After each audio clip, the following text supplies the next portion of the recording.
Well, we appreciate you guys so much for coming. This is not going to be the typical class where I sit and I talk to you, and we're going to have some interaction. We're going to have some discussion. We're going to make sure that we challenge some of your, to try and get you with your health care, having optimal health. But I want you to ask any questions that you have, even the tough questions, okay? So we're going to have a lot of fun, but I don't want that to get in the way of the seriousness of the topic. We're talking about your health. And there's very few things that are more important than your health. I mean, you know, we can lose our job, we can lose our house, we can lose our car, but we can always get a new one. You lose your health, and you know, time just seems to stand still and nothing else really seems to matter. So what we're going to do is show you how to be proactive with your health, how to be a good steward of your health, and really the information that I'm going to share with you has the potential to change your lives forever. So let's go ahead and get started, okay? I'll give you some facts here. Look at this. Back in 1900, the average lifespan was only 49 years of age. Is that amazing? Today, the average lifespan is 77 and a half, and researchers estimate that by the year 2050, we'll have over 800,000 Americans living up to the age of 100, many of them progressing to 150. So the point of all this is that we're definitely living longer lives, but we just don't want to survive. We want to thrive and live and work and play and be able to enjoy our kids and grandkids and great-grandkids and beyond, you know, if we're so blessed.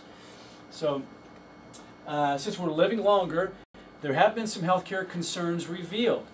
One of them is mental disorders. We see it much more prevalent now in the senior population, like Alzheimer's and dementia. A second condition we see more commonly now since we're living longer is skin-related disorders. And a third one is musculoskeletal disorders. And now it's been shown that the #1 cause of functional-related disability in persons 50 years of age and older is spinal-related disorders. So, how many of you think you're going to live to 50? We have a pretty good chance, right? All right, we all have a pretty good chance, no guarantee, but we have to do some things before we're 50 typically to ensure that we're healthy beyond 50. And we want to show you how to be proactive. It's kind of like this. If I were to tell you someone were to break into your house and steal all of your possessions, but I knew who the person was, the time and date that it was going to happen, would you do something about it? Well, of course you would, right? That's rhetorical. Similarly, we can tell you what's going to rob you of your health, spinal-related disorders, when it's going to happen, 50 years of age. I mean, the research is overwhelming showing this. So, over the past 60 or 70 years, we wanted to just kind of summarize that there have been some significant improvements in healthcare. I think the two biggest ones have been dental hygiene and cardiovascular health. And the biggest reasons are because they focus on prevention. I mean, picture this. Nobody, to my understanding, ever really went to a dentist prior to 1940 unless they needed an extraction or maybe a serious root canal, you know, serious condition. But now, thanks to TV media and the promotions from like AIM and Colgate and Crest, you know, we hear it on the commercial all the time. What do they say? You know, brush, floss, rinse, and get your 6-month checkup. And it's made incredible improvements in dental hygiene. And the same thing with cardiovascular care. I mean, look at all the tests we get now with cardiovascular. We go get our blood pressures and our cholesterol checks and stress tests and EKGs, and we're told not to smoke and not to stress and eat well and get plenty of exercise and rest. And it's, you know, made incredible advancements in cardiovascular health. And the same thing goes with the American Diabetes Association and the American Cancer Society. They've said with all the money that they get for research and development that prevention is the key. Prevention takes precedence over the treatment of the disease or the crisis itself. And the same thing goes with taking care of your spine. Prevention is key, and we're going to show you why and how you can be proactive in doing that. So prevention is critical there. The reason why is because there's no such thing also as a spinal transplant. You know that? I mean, you can get a new set of teeth. Your teeth are important. You can get a new heart. You can get a new kidney. You can get a new liver. But you know, there's 100 million synapses or connections going up and down your spine every minute in your spinal column. So incredibly complex, there's no way to get a spinal transplant. So if you neglect taking care of your spine, then it's going to backfire on you, literally. So 85% of the population will have some kind of spinal problem by the time they're 50. And again, the reason is because too many people are waiting until they're in pain to get their spines checked out. Pain is the last resort of the problem a lot of times. So we always say pain is the last to show and the first to go. So it's not a real good indicator. Preventive care is critical. Now I want to show you a chart here. This is a spinal mobility chart. It shows you what happens if somebody does not get regular preventive checkups. And when I say preventive checkups, I'm talking maybe once a year, maybe once every 6 months.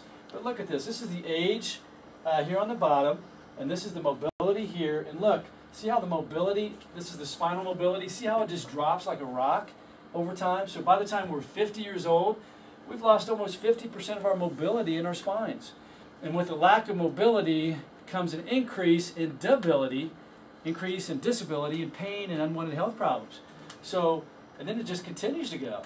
So can anything be done about that? And that's where chiropractic comes in. Let me show you again. This is without chiropractic. Again, the mobility just drops. And then with chiropractic, we can enhance the function and mobility of the spine. That's what the research shows. And our goal is to see that into the 80s, 90s, and beyond. Okay? And that's where the preventive checkups are so critical. So that's what you want, and that's what you need. You just have to do the necessary steps to ensure that that happens. So now you may be saying, oh, I never knew this. Am I supposed to, you know, have I waited too long? Is my spine too far degenerated? You know, is there anything, you know, to be concerned about? Well, hey, listen, it's never too late to start doing the right thing. And we want to commend each one of you for being here. But now that you've heard the message, you're now responsible to do the best with what you have. And Dr. Schramm and I are committed to getting you back on track to a great life ahead. And this is how we're going to do it, by following through with 3 phases of care: relief care, stabilization care, and maintenance care. So let me go through a few more things here, then we'll go over your part. Relief care, and you know what, we track this real consistently in our office. 50% of our office visits that we have in our office are maintenance visits. Those are people just coming in for checks.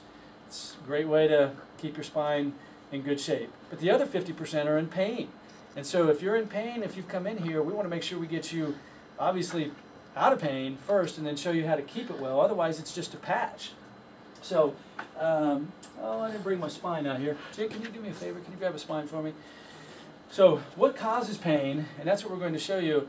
Your spine is made up of 24 vertebrae, okay, and they're separated by a spongy pad. Thank you, Jen. And does anybody know what that pad is called in between? See these pads? Anybody? It's called a disc. Maybe you've heard of like a herniated disc. The disc has a twofold function. It allows you to move, so you can, like a ball bearing, and it also acts as a cushion or a shock absorber to help protect those delicate nerves, which comes out and goes into all the different parts of the body. So this is the master system of the body, and look what it controls. Do you see all the organs and muscles and systems you can see on the charts over there? I don't want you to hurt your neck there, Attorney Jay, but you see all the way over there, the nerves control the entire body. That's why the nervous system is called the master system of the body. Did you know that? It's like the electrical system in your house. You know how the electrical wires come out and they control all the appliances? They control the computer and the stove and the refrigerator and the lights and, you know, and so forth. And as long as the electrical system in your house is working properly, then all those appliances work right. The electrical system in your body, the nervous system, the master system, controls every other system. It controls your immune system. It controls your cardiovascular system, your respiratory system, your reproductive system, your digestive system, your integumentary system, which is your skin, your articular system, which are your joints, your muscular system, your endocrine system, which are all your hormones. Isn't that amazing? The nervous system controls and governs all that. So optimal functioning spine and nervous system leads towards more optimal functioning systems of your body. Now there's a condition where the spine gets overloaded and stressed, and when bones shift out of position, that's called a subluxation. Okay? So on the count of 3, everybody say subluxation. You ready? 1, 2, 3. Subluxation. Just trying to keep you going here. All right. It's a 30-minute class, but we're going to go through a lot of information. So the subluxation is what happens whenever the bones shift out of position. And that's what causes endangering stress to the nerve, choking the nerve, and then wherever that nerve goes to, there's going to be problems. Say if that nerve goes into the intestines. You see how there can be digestive disorders? Or say if this nerve is being pinched right here, going into the lower back or down into the leg. You see how that can cause back pain or sciatica? Or this nerve up here going into the cardiovascular area. You see how there can be problems in that area? Or up into the head and neck and sinus area. Okay? So the scary part about subluxations is you cannot feel subluxations most of the time. Okay? Like you can't feel high blood pressure. you know, and you can't feel high blood sugar, you can't feel high cholesterol, you can't feel really a cavity in your tooth. But when can you feel it? When it starts to cause a problem. Exactly, when it's more advanced. Yeah, and that's when, but see, that's not a good plan. See, if you wait until you have pain in your chest to get your heart checked, that's not a good proactive plan. And you know, it's not a good plan to you know, with those other things as well. And the same thing with your spine. You see, spinal subluxations, they go through different phases, and you can see on this chart over here, phase 1 is a simple misalignment, very easy to treat, but most of the time you don't feel pain in that particular phase. But if it progresses to phase 2, that's where it can start to cause some disc herniations and disc ruptures. And that's where folks sometimes feel pain. And believe it or not, folks sometimes don't feel pain until they get to phase 3. Phase 3 can be managed. This is permanent damage. This can be stopped and reversed some. Phase 1 can be totally corrected. So it's better for you, and it's easier for us to be able to help you in the early stages. Okay? So what causes subluxations? Slips, trips, falls, accidents, injuries, the birthing process, just living life. You know, so we know they're going to happen. Those are the inevitables. How do we detect subluxations? We use a series of tests, a myriad of tests. We use CT, MRIs, video fluoroscopy, X-rays. We can do neurological tests, orthopedic tests. This is an EMG test, and all of you who are patients have had the EMG scan. And we'll do follow-up EMGs. And this is a great, very sensitive, non-invasive, objective test that shows if there's any muscular imbalance, which those nerves control. So this is a great way to get checked. It's like an EKG, checking your heart. This is an EMG, checking your spine. So, see, EMG stands for electromyogram. EKG stands for electrocardiogram. You see, your nervous system runs on electricity. Just like we were telling you, the electrical system in your house, there's an electrical system in your body too, and that's the power supply. All right. And how do we get the subluxations treated?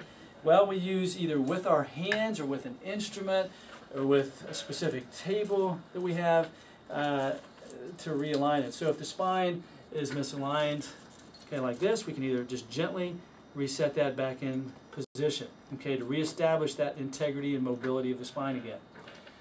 Okay. Now with technology nowadays, it's made it very easy and comfortable for you to get adjusted, to get treated, because we adjust, you know, an athlete differently than we would an osteoporotic, differently than we would a Down syndrome patient or a baby, you know, or someone with an infant. So we want to make sure that we're using a comfortable technique for you that's easy and it's effective. Now that's much different than treating it with medications. You see, there's a time for medications. But see, medications in this case would only mask the symptoms and hasten the arthritis and the degenerative arthritis and liver disease. Okay, see, if it's a chemical problem like an insulin deficiency, that's where a chemical would be needed. Or if it's a space-occupying lesion like a tumor or a blood aneurysm, then surgery would be needed. But these are mechanical problems, misalignment. They require mechanical treatment. It would almost be like putting antifreeze in your car if you got a low tire pressure. I just had 2 flat tires today, so that's what kind of comes to mind. I'm worn out, man. That heat just wore me out. It doesn't make sense. So we're not against medications by any means. Thank God for medicine. There's a time for that. I mean, there's burn centers and trauma centers and crisis centers. We need that. And for some of these chemical-related conditions. But way overutilized for cases like this. We want to make sure we're getting to the root cause. Okay. So that's the first goal.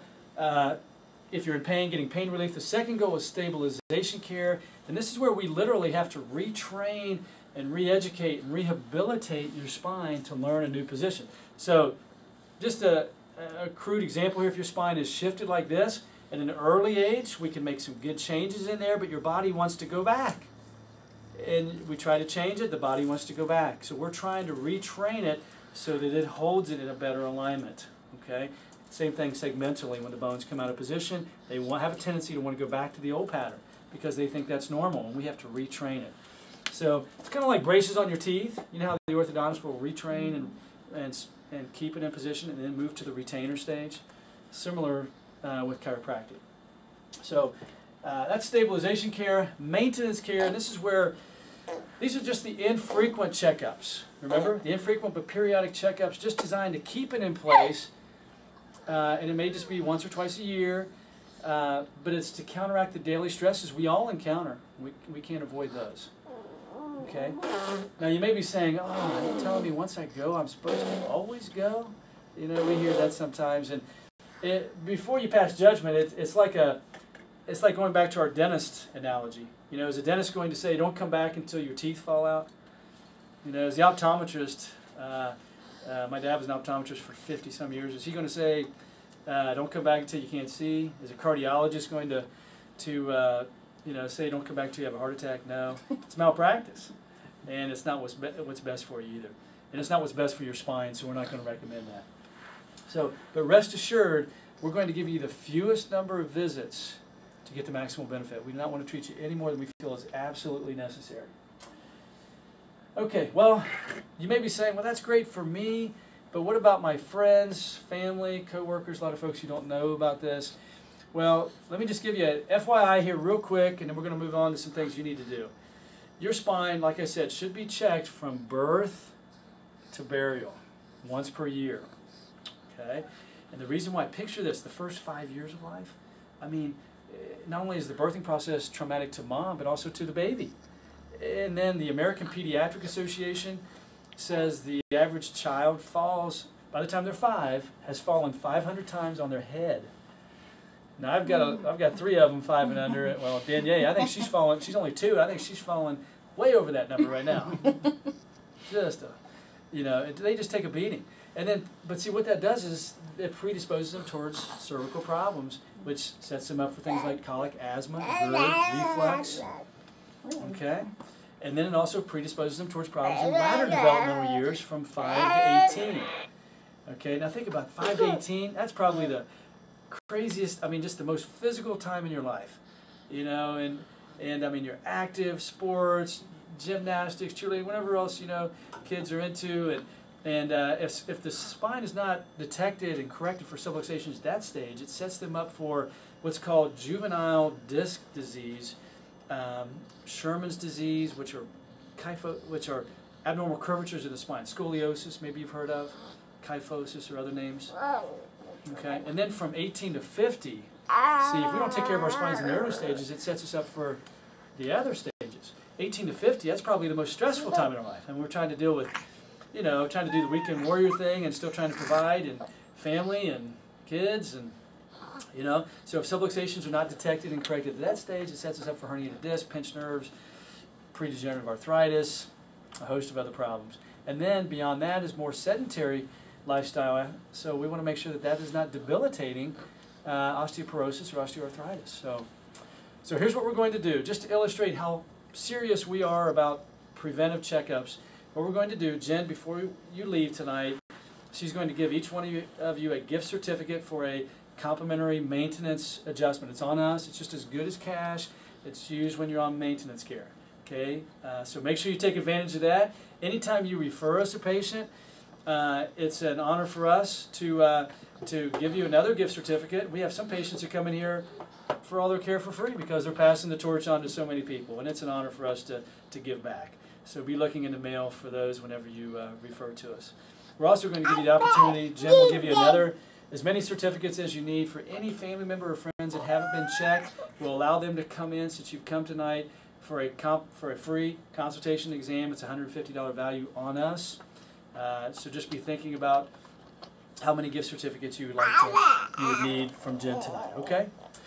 So that's pretty much what I wanted to get the baseline as far as why you're here.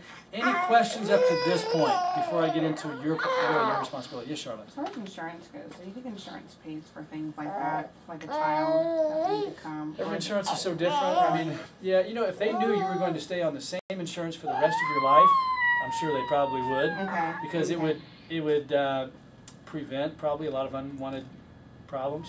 or at least help with that.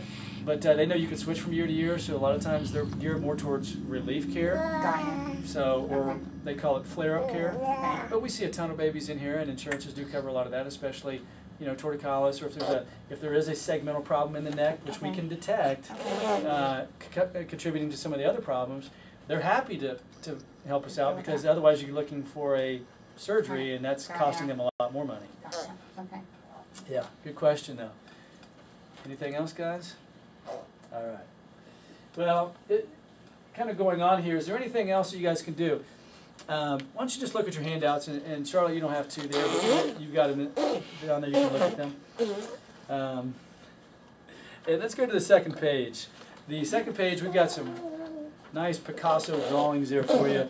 And I'm just going to summarize that real quickly. I used to spend a lot of time and go over this, but it really comes down to 2 rules which we want you to apply to everything that you do, so that you can answer, is this activity good for me or bad for me? Is it going to help me or hurt me? And it comes down, if you can just watch me on this, we don't want you combining motions. So in other words, we don't want you bending and twisting, doing any kind of bending and twisting movements. No combination movements at the same time. Another example is extending and rotating and getting something out of the back seat of the car. You know, do you see what I'm saying? There's 2 movements. Bending and twisting, doing sit-ups, you know, getting, you know, lifting or anything like that. That is tough on the spine. It's a loading compression that really will damage the disc in your lower back. Okay, in your neck, we don't want you to roll your neck. Okay, if you want to stretch your neck, just go through front to back motions, side to side motions, left to right motions, but don't roll your neck. Okay, so that's combining all 3 motions actually. So that's rule number 1, don't combine the motions. Rule number 2 says don't go too far on the limits. And I'm just going to give you a couple of quick examples here, because what you have to do is think, am I doing any of this in my day-to-day activities? We don't want you to bend more than 30 degrees at your back. Okay? If you go more than 30 degrees, it loads the spine. Like deadlifts, if you're going all the way down, you can go to 30 degrees. If you're picking, you know, groceries or your baby, or whatever you need to do, but don't go more than 30 degrees. Okay, it loads the disc in your lower back. And another huge one, and Sushma, you just reminded me of this kind of, you know, the looking down in the neck. So, you know, texting, computer, laptop, reading, sleeping, anything where the chin is down, we want to keep that chin up. Okay, so if you're reading or doing anything, make sure it's more at eye level, or cast your eyes down as opposed to getting your chin in this position. Does that make sense? Those are the big ones we see on a regular basis. There's hundreds of these I can go into, but those are the big ones. Okay, so rule number 1 and rule number 2, and I've got those up here. Don't combine the motions, and don't go beyond those limits that I said. Okay. Let's go through the, you can go through the next couple of pages. There's some more do's and don'ts in there. I used to teach this class, and it almost took an hour and a half. So we condensed it to a half an hour. So you guys can look over some of those. A lot of other do's and don'ts there. You go ahead and flip on over a couple more pages. A lot of people want to know about exercises and rehabilitation. So let's go to the picture of, recognize that person? Yeah. That's my, the photos there. It was actually my wife when she was pregnant with our first one there, so she loves those pictures. So those are the exercises. Now we've given each of you some specific ones, but you see exercises, a lot of people want to know, do exercises, do they help? Well, they don't correct subluxations. I want to make sure you guys know that. Exercises do not correct subluxations. They help to hold the adjustment. So when the spine, look at this for just a second. If the spine is rotated out of position, you wouldn't want to strengthen it out of position, right? You want to get it in position, and then we do the strengthening exercises to hold it in place. So those basic ones we have you there, those are okay right now. But we'll get into some other strengthening and core exercises as we feel your spine is in position, and really based upon your age, your fitness, your level of health, and your diagnosis, and how you're responding. Okay? So a lot of people get that confused. Okay, the exercises, if you have a re-injury, ice it, get in here right away, let us set it, and then we'll do the strengthening exercises to help mold and strengthen it so it doesn't revert and go back. Okay? And then on the last page should be some research. Now, is that the last page too? Next to last page, yeah, it's the medical model there. Yeah, you got it. And what it does, yep, gonna flip one back, there you go. It's that page right there. That research, that's just a synopsis or a summary page. It's more towards the back, Matt. There you go. And that's just, there's tons and tons of research we could give you. So if anybody ever says, does chiropractic, is it research-based? Is it evidence-based? And it is. We have an evidence-based practice, and most of that research is done by medics, by the medical community. New England Medical Journals, the American Medical Journals, the spine journals. I mean, these are so many other prestigious journals that show the efficacy of chiropractic. So if you ever need any more research, please let us know. We love handing that out. Okay, and going over that with you. Okay, well, let me go over one last thing here, and then we'll call it a night. Your spine, this is always amazing to me. Your spine, you can see from the far right chart over there, these right over here, there's only 10% of the nerves control these. These are pain fibers. So that's why we see a lot of headaches and back pain and sciaticas and arm pain and neck pain and leg pain. But that's only 10% of the nerves. So if only 10% of the nerves cause pain, look where the other 90% of the nerves go. They go to all the different organs and systems of the body. So that's why we see so many people that come in here and they say, and these are true stories, Doc, you've been treating me for my neck, but does that have anything to do with the ringing in my ears? Because I don't have that, or the dizziness, or the sinus trouble that I used to have, or you've been treating my upper back and neck, but does that have anything to do with the blood pressure? Because my primary care is trying to take me off the meds, or I don't have to use that inhaler as much anymore for my lungs.